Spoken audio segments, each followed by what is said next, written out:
Rebellions are built on hope.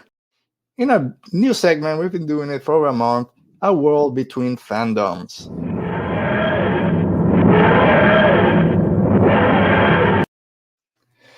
All right, Roberto, you mentioned it. House of the Dragon is over. Love that show. I'm missing my Rings of Power. That's my show. Love that so much. Yeah. Talking about soundtrack, I've been listening to it since it came out. Every day I listen to it. I wish I'm waiting for Otto because he finally watched She-Hulk. Every time I talked about She-Hulk, there he is. Let's wait for him. I'll let him plug himself in. There you go. Sorry, guys. You hated my take on the Andor soundtrack so much that you had to leave? I actually didn't finish hearing it. Sorry. All right, what did you say about the soundtrack? No, we jump. We're now in a war waiting for. I want to talk about the soundtrack because I saw a tweet from Austin from Star Wars Editor that I totally identify with. That he says something like he hates the Andor track because he desperately wants to hum it, but he can't stop playing it in his head. And I feel the exact same way. I have no idea how to hum it, but I like it. I haven't been a huge fan of the score, I won't lie. It's good, but I think it's fine. So my take was that the score by itself is nothing to play over and over again. It works in the show, it has the tension that you want during the show, but just listen to it as, let me put a Star Wars soundtrack. It does nothing for me. All these songs, apart from the Niamos mix, they're forgettable. I don't hear a song and say, I know what scene this is. It's, whatever. I listen to it once, that's enough. Yeah, I agree. And I just lost all the few followers we had left on Twitter because Twitter is going down to the ground. We'll try to stay there. Mastodon! We gotta go there. That's such a weird name. It's a great band name, though. It is, plus a great band. It's a great band. I mean, everything I see about Mastodon is just how difficult it is just to set it up. And even when, this is going to help you. And I read how, when people say, this really helped me, I still don't get it. So I'll stay here for now. So Oti, what between fandoms? You finally watched She-Hulk. Give us your thoughts on She-Hulk after 2 months. I loved it. I really loved it. I wish it would have been a little bit longer. It works great as a binge, by the way. I know people had issues week by week, and I totally get it. If I had watched it like that, maybe I would have liked it as much. But I literally started it one night and finished it the next morning. So I really like She-Hulk. Yeah, it's not a bad show. Once you know what you're getting, then I think it's my least favorite Marvel show, but I still had a blast with it. Yeah. You didn't mind that twerking in the post-credit scene that had you not told me it was an after-credit scene, I probably wouldn't have watched it. Oh, Roberto, you watched She-Hulk? Yeah, I liked it. I liked it tremendously. I think that actress is so charismatic. I love seeing her smile. She's great. So it's like sometimes the show itself, doesn't hold me, but the characters kind of do. Yeah. And in this case, it was all the characters. I absolutely loved them. So it was the thing that carried me, and I just had a lot of fun. Andor, Lord of the Rings, House of Dragon, even She-Hulk, they all provided a different taste of entertainment, and they all were fun to watch. Yeah. I miss Madison, though. Madison with the Y, 2 N's. She's 2 N's, 1 Y, but not what you think. I loved her. You got that memorized. Yeah, that he gets right. I replayed it over and over. I loved her. Yeah, it's great. And I love that when that trailer came out, there was a quick scene about that magician, and people thought it was Johnny Blaze because that Blaze in the name. Oh, Johnny Blaze, Ghost Rider is here. No, it's just a crappy magician. Just lose her. Yeah. But anyway, let's talk a little bit about DC. We really don't talk too much about DC here. We kind of keep it with Marvel and all that stuff. But so it was a big shakeup. Oti, you might know a little bit more than I do. So DCEU, however you want to call it, has been kind of on this roller coaster ride for years. They wanted to be the MCU. Just with 2 movies in, they wanted to do this big whole thing with Justice League. It didn't work. Zack Snyder's Justice League and Snyder fandom on Twitter. It's just been a mess. And now they bring in James Gunn and someone else. I don't have the name with me. to kind of ride. Peter Safran. All right, Peter Safran to kind of ride the ship. Henry Cavill is back as Superman. I haven't seen Black Adam. I don't know if you guys have. So I'm gonna try obviously, to go tonight, actually. okay, so just give me your thoughts on all these things are happening now at DC, and do you think it's a bright future ahead? I do. I actually do. I don't think James Gunn takes this job that's basically gonna restrain him as a director and as a storyteller, because he now after the Guardians movies, he can't work with any other studio. He can only work for DC Studios. It makes sense. He's the CEO. So I don't think he makes this move if he doesn't have certainty that WWE is gonna let him work his way. So, and it also, worth mentioning, DC is now its own independent studio. Before it was a division inside Warner Brothers. Now it's a subsidiary of Warner Brothers Discovery, but it's its own independent studio, which grants them a lot of liberty, kind of how Lucasfilm kind of works. Like they do their own thing, then they report to Chapek, Iger, whoever. So I'm excited. I think it's something they desperately needed, a little bit of independence from Warner Brothers, because I think that's been the nature of most of their problems. And if you don't like Zack Snyder's vision, then that's a whole other thing.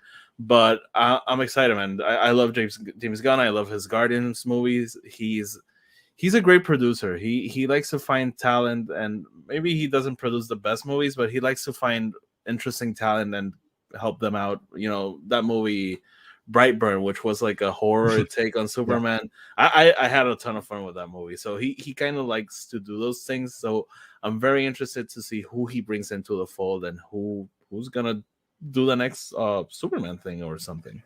Yeah, I like the move because I think you bring someone like James Gunn, like you said, because he has a plan and he's gonna do right with the properties. But he's a fan, by the way. He's a big fan. But I'm not a huge fan of everything he's done. I love the first Guardians. I love that movie. Second one, meh, was okay. Suicide Squad, meh. I enjoyed it, but I didn't. I loved it. I liked it. I didn't fall off my seat. But I love Peacemaker. The first 3 episodes, I was like, this show isn't for me. This is for 18-year-old frat guys. After that, I loved it till the end. So I think for me, he's hit and miss. But I believe that he has an idea what he wants to do. And of course, bring back Henry Cavill. We lost him as the Witcher, unfortunately, because I love him in that role. But come on, he has to come back. Man of Steel is one of my favorite comic book movies. I know people don't like it too much or don't like his kind of version of Superman. I loved it. And I can't wait to see more of him. Roberto, are you a fan of some of the DC movies and everything that's going on with them now? Yeah. When they hired James Gunn, I thought it was a little bit weird, especially since he's kind of like known.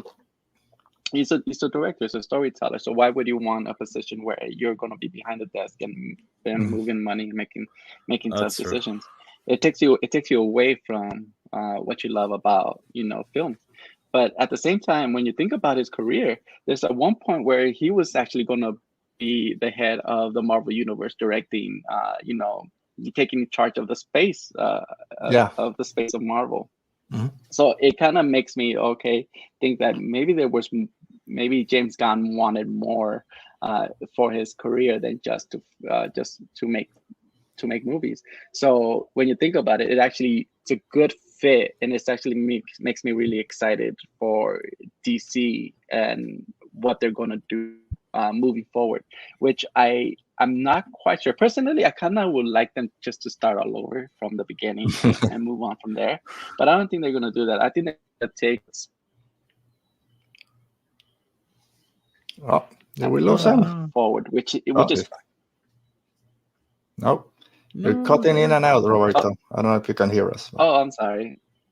All right, there you go. I could hear you. Yeah, but I was just saying that it's exciting to see where he's going to take this DC universe. Yeah. All right, he's again in and out. Go out before. No, I wasn't gonna say anything. All right. I just give me No, Robert Pattinson and more Batman movies. I love the first Batman. Just give me, I'm happy as long as they don't Mm. touch that project. yeah. And the Joker 2 musical, I don't know. We'll see what happens with I'm that one. excited for it. I'm a big Lady Gaga fan, so I'm here for it. Yeah. I'll wait. I is she mean, gonna play I don't. Harley Quinn or just a different character? I think she's Harley, right? No, yeah, I think she's Harley. Yeah, it's gonna be interesting. Again, you have For sure. Joaquin Phoenix as the Joker, which was great. Lady Gaga, even though it's not my type of music, I can appreciate her talent. She's a great singer, great actor. She's done great things. So again, we'll wait to see what comes out of it. But I think DC now is finally, hopefully, on a right Hopefully. track. Yeah, so for everyone saying this is the best thing in the world, we still have to wait and see. Like, we haven't seen James Gunn in this huge role before, so Yeah. Mhm. I think he's earned the patience and confidence from the fans. So I'm optimistic more than anything, because this is so DC. Like, they always do like these horrible moves that everyone's like, "Come on!" Yeah. and all of a sudden they drop something that's like, boom, and everyone's like, "Ah, finally, it's happening!" Yeah. I mean, Yeah. you're right. All right. So as we finish up, Roberto, we're 1 week or 6 days, I guess for Oti a little bit less, for Wakanda Forever, Black Panther 2, and Namor to show up. Are you excited, Roberto, for Black Panther 2? Are you gonna go watch it as soon as it comes out? Yeah, I should. I should get my tickets now, but I haven't. But yeah, man, I'm excited for this. This you have two nations that seem like they're gonna go to war too. So was not excited about this. This and not to be,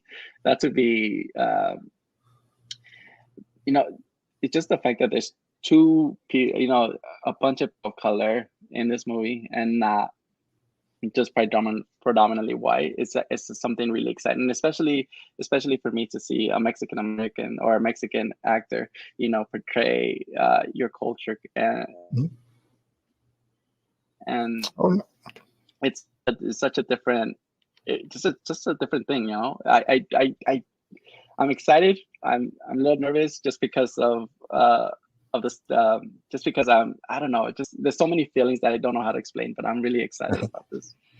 Yeah, I mean, the first Black Panther movie just not came out of nowhere, but the reception for it was just tremendous for obvious reasons, a representation to the African American community, but just as a movie in itself, for me, I love that movie. It used to be my son's favorite one, and Black Panther was his favorite superhero. It just was something great. And now with Black Panther 2 coming out, you bring in now Namor, as you said, now representing the Mexican Hispanic heritage, is gonna now appeal to a different community, but it just looks so great.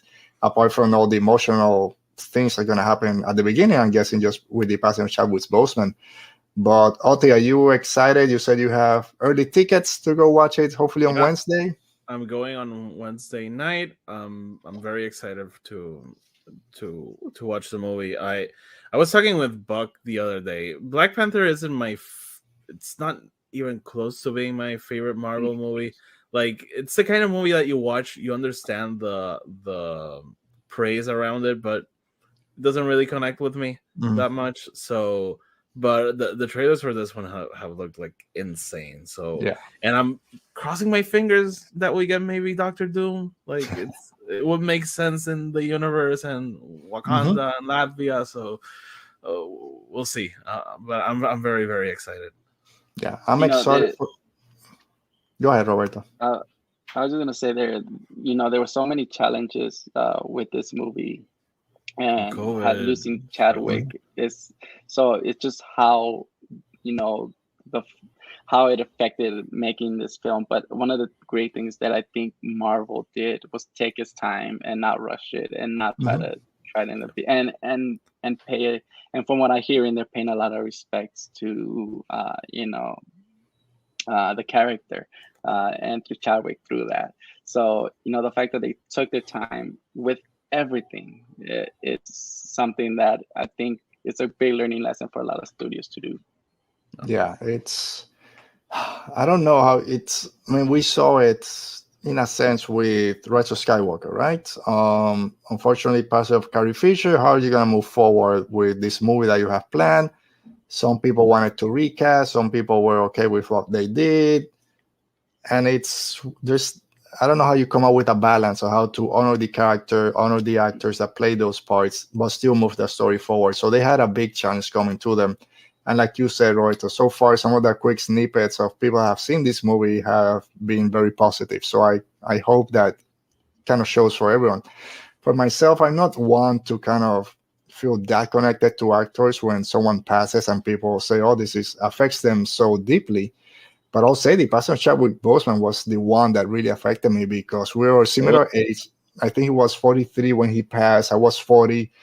Colon cancer with guys of our age or my age are things that we need to start thinking about. So it's like it hit close. So it's just in that first trailer, I got very emotional. I just talking to my wife the other day. Oh, if we go to see it, it's like we're gonna be a puddle of tears. That's first 20 minutes or however, just trying to get through it. So I don't know when I'll see it. Hopefully, pretty early to release, but really looking forward to it. T'Challa forever. Yeah, that's it. All right. So with that, we'll bring an end not just to a War Between Fandom, but to our show. Thanks to everyone for being here. Everyone in the chat, as always, great with all your comments and your thoughts on it. Thanks, Mo, as always, for helping us out when we forget names of characters. Roberto, let the people out there know where they can find you, anything else you're working on. And of course, don't forget to help out with the Kickstarter for House of La Mancha and the Sancho plushie. Thank you. You can find me on Instagram, Roberto_draws, and Twitter, Roberto1_draws. And I'm back to the life guide a little bit hectic. It still kind of is, but but it's calmed down a bit. So you'll be seeing a lot more art from me than you have in the past year. And also, yeah, about the plushie. I just appreciate. I know it's a tough time with all the inflation and everything. So just, if anything, a share is more than enough. So. Just to get the word out, to make sure that to try and make a lot of people at least be aware of this, at least see it. That's a great gift in itself. So thank you, Alberto, for sharing this and sharing the link, and I greatly appreciate it. Thank you, Orty, for just being awesome. Thank you for everything. Yeah, of course. And again, that link to the Kickstarter is down in the description of the video. You'll find the Roberto's page, or you look back through my history, I also tweet it out. And do it, because I want to have that plushie with me. Oti, you're still on Twitter. You plan on staying? Where can people find you down there? Yeah, I'm planning on staying until they kick me out, like I do always. So yeah, you can find me over at Twitter and Instagram. This is my handle at Star Wars. So yeah. Yeah, I told people, I told the Galactic Podcast, you're going to too many places. You're not clearing it with me. You're going to Space Waffles, to the Galactic Podcast. People telling me, oh, he was here last week. I whoa. I didn't clear this. Why is he going to all these places? But yeah, same for me. I'm too at least old I'm plugging Radio Rebellion at least. Thank you. And that's how I know, because they add me. But thank you. I've said on Twitter, I'm too old to learn a new one. I have Instagram and Twitter at Radio Rebel Pod. Just find me there. I don't know what else. If it goes down, then it will go down. And you can just watch the show, YouTube, every Saturday. You'll find us here at 5 p.m. So thank you, Roberto. Thank you, Oti. Thanks to everyone in the chat. As always, thanks for joining us. We'll be back next week with our friends. Lauren will be here, actually. And Andrew Geha from Outer Rim Reads will join us. Stay safe. Be safe, and may the force be with you. Get on program.